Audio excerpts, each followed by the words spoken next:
Morning everyone. Here's my F350 2001. So I got this on Friday. This is the Mishimoto 7.3 oil cooler.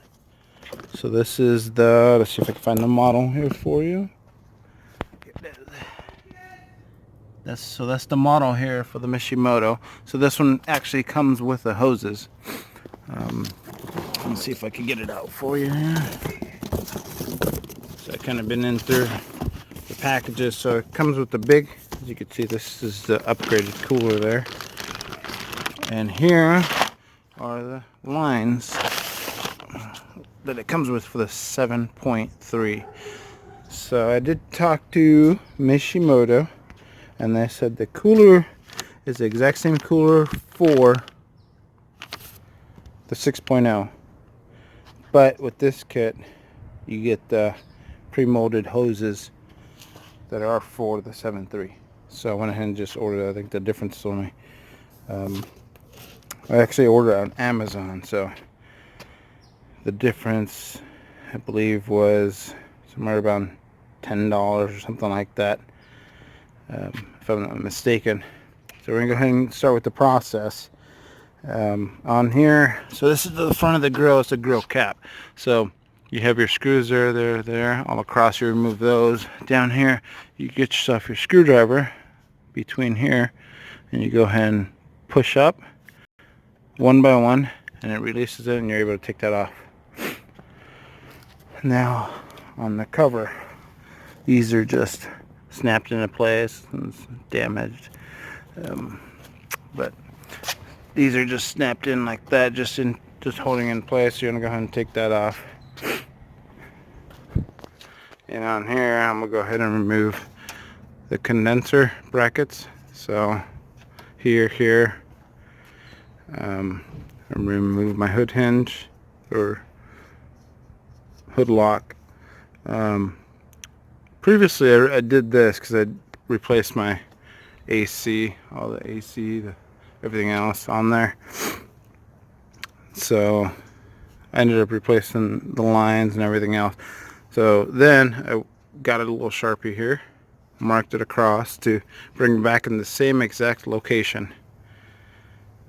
So that's very important because the hood height relies on the hinge here. So go ahead and continue. I'm gonna go ahead and remove these three items here.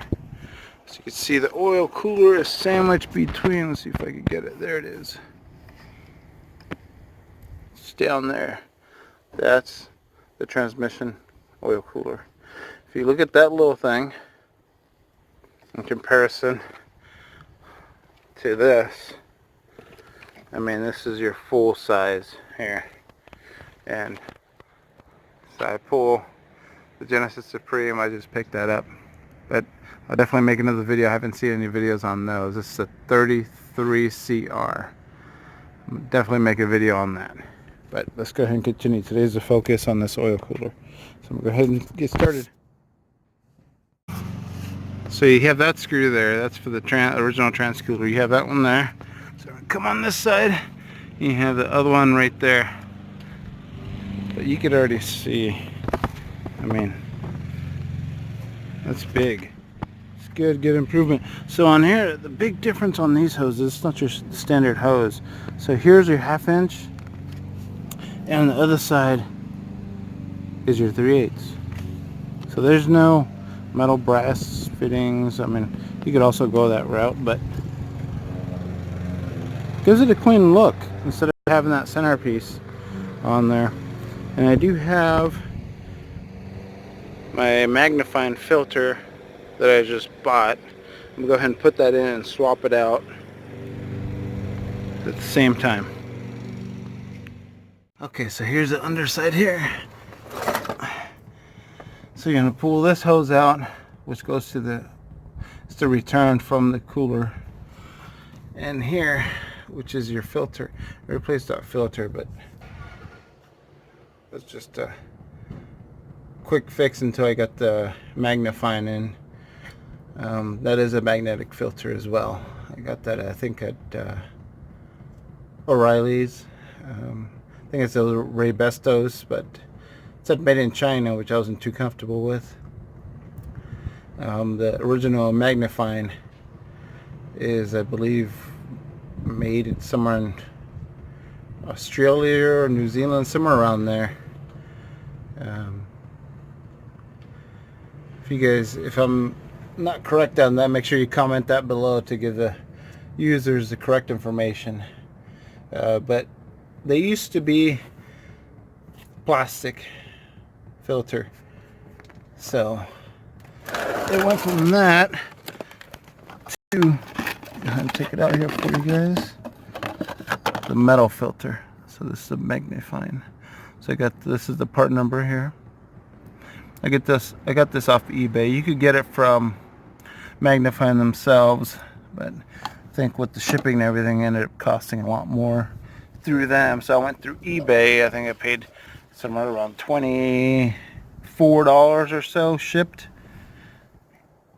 So definitely a way better upgrade. This is all sealed. So it is the magnetic inline filter. Now this one doesn't say. I know the original one said made in wherever it was, but I don't see it. But anyways, way better design. I know some of them tend to leak, and then people just snugged them up, or they snugged them up before, but you don't have to worry about that anymore. So I'm gonna let that drain a little bit there. Take off that filter, that line there. And then I'm going to take out the cooler. Let me continue. Okay, I do want to point out here that I made a mistake. So this line here is going into the cooler, and out from the cooler goes to the filter. Let's see if I could get, you can't really see it. So there it is right there, the little arrow. And then this goes out into that line. So the direction of flow was the opposite way that I stated earlier. Just to clarify. So this is going back to the transmission.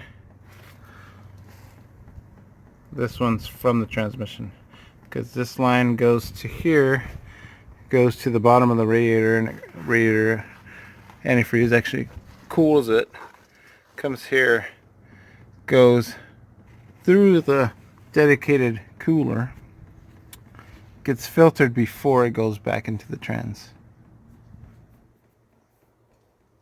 So I got that off. Let me take off the cooler, the stock cooler here. So the bracket, the bracket for the cooler is down below. So the only two options is remove the bumper or remove the lower support here, or I think it's like a crash bar or something. Now this one took me taking my breaker bar, bunch of WD-40, and just muscle it.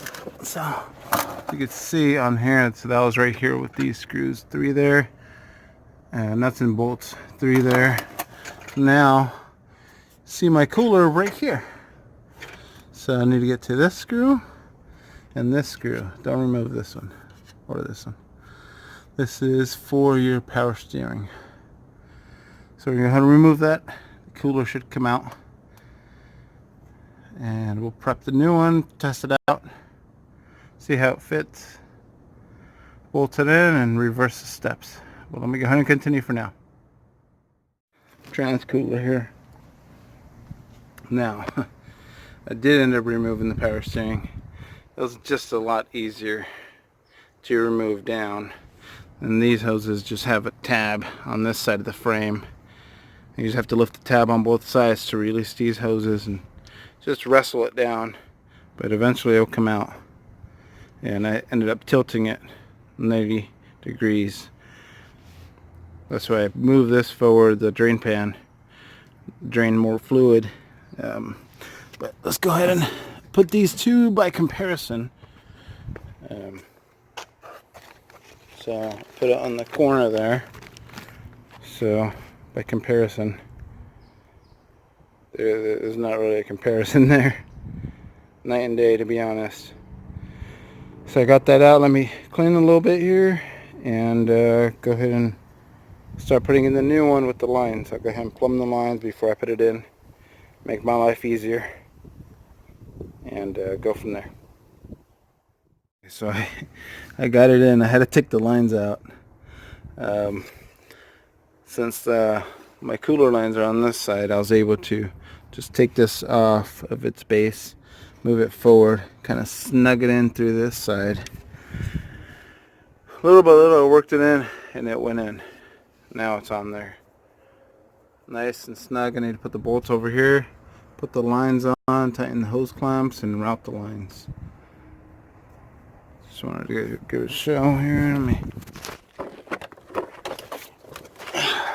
So there it is. I just need to tighten these, tighten that, and this hardware came with it.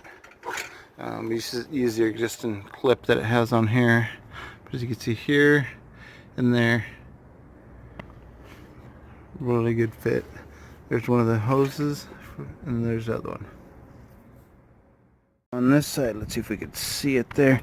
So the clip behind here, you're gonna have to remove it from your cooler. You can see the clip right. Let's see if we can focus. Right there, that clip right there. You're gonna have to wiggle your hand in there, put that in there. Probably would be best before you put the cooler. That way you have something to grab. So I had to struggle for about 10 minutes trying to put both of them on both sides. So you're gonna make sure you have that on there. Now these tabs on the existing one, on the old one, went behind this. Now I tried to put this behind, and the holes here don't line up. I'm assuming because of this edge here that's bended. So I'm putting it outside. So whichever way it works, it's still gonna hold. So I got everything hooked up.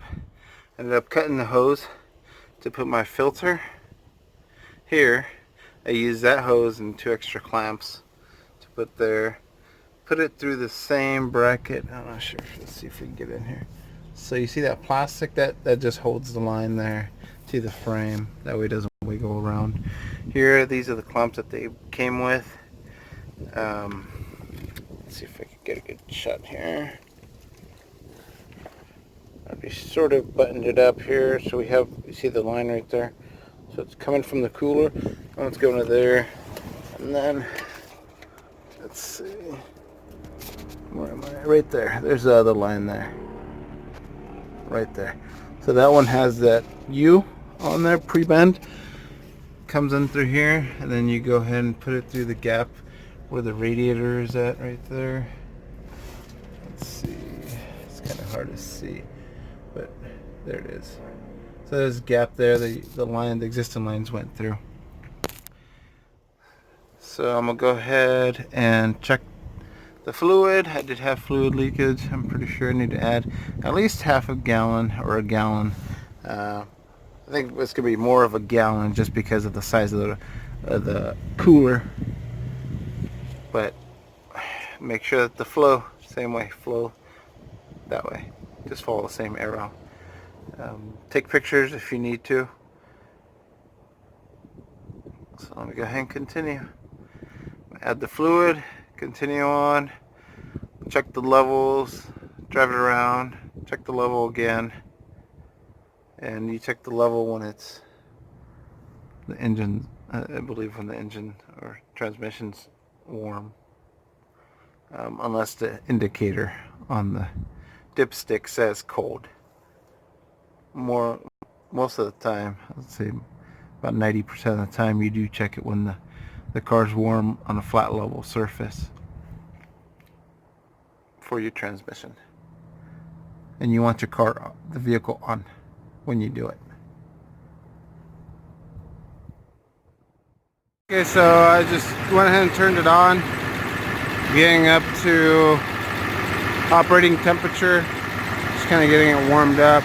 Meantime, put the lower bracket. There's no leaks. That's what I was waiting for. So I did check the fluid level. It is low. So I think I'm going to go ahead and start out adding half a quart or so and just go from there. So just a little bit at a time. You don't want overfill.